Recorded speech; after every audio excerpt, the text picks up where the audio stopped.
How many agents on your team? We're just under 60 agents.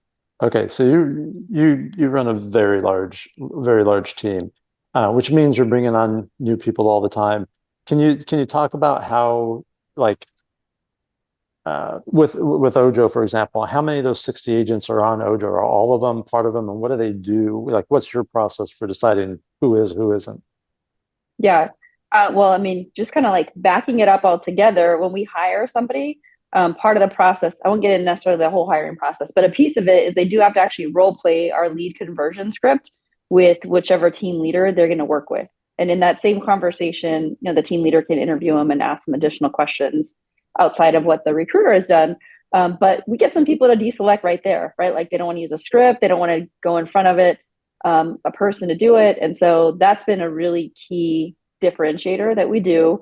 And then when they come on board, they're calling out of the ponds and setting an appointment and have to get one signed agreement before they're eligible for company leads.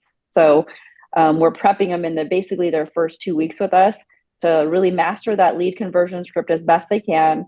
And they also have to learn the buyer consult because today we're not doing a sit down buyer consult. It's on the fly, like in pieces during the showing. So you have to know that so that you can do that on the fly. And then we're getting them put on leads. And we have several different lead aggregators, lead partners, and places that company leads come in from. And what we've learned is we cap them at two different sources so that they're not, it's just too overwhelming having too many different platforms.